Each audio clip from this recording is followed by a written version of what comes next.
Share বাজারে এক ধরনের অস্থিরতা আছে, সেটা আসলে বড় সমস্যা না। সবচেয়ে ভালো জিনিস যেটা হচ্ছে যে আমরা গত 1 মাস ধরে দেখতে পাচ্ছি যে আপনার মার্কেটে যে ডেইলি ট্রেড ভলিউম সেটা মোটামুটি একটা ভালো অবস্থানে আছে।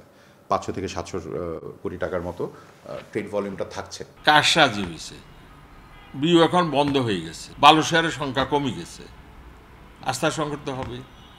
এখন আস্থা সংকট কেটে যাবে, তো it will take time. Stock মার্কেটে শেয়ারের দাম বাড়বে কমবে, প্রতি মুহূর্তে ঝুঁকিও থাকবে। এর মধ্যেই বিনিয়োগ করে লাভবান হওয়ার পরামর্শ বাজার বিশ্লেষকদের।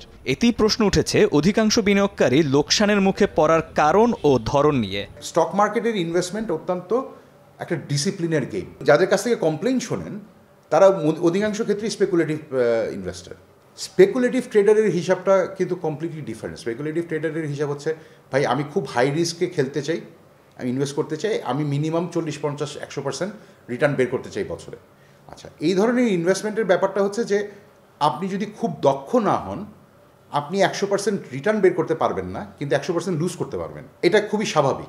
অর্ধেক পাউডারে দ্বিগুণ উজ্জ্বলতা, নতুন রিন অ্যাডভান্সড অর্ধেক পাউডারে দ্বিগুণ উজ্জ্বলতা।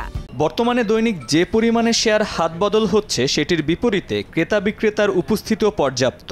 এ অবস্থায় ভালো প্রতিষ্ঠানগুলো পুঁজিবাজারে তালিকাভুক্ত করা হলে লোকসানে পড়ার সংখ্যা কমবে সাধারণ বিনিয়োগকারীদের। এই সরকার তো অবশ্য কঠিন চ্যালেঞ্জের মুখে আছে।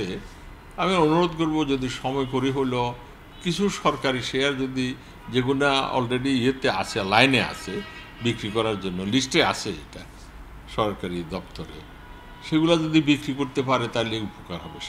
শেয়ার যারা ভালো কিনতে চায় তারাও উপকৃত হবে, আর ওই যে সরকারও কিছু টাকা পেয়ে যাবে। বর্তমানে পুঁজিবাজারে তালিকাভুক্ত আছে Jamuna oil, power grid, Titas gas, DESCO, Atlas Bangladesh সহ বিদ্যুৎ জ্বালানি প্রকৌশল ব্যাংক খাতের রাষ্ট্রায়ত্ত 19টি প্রতিষ্ঠান।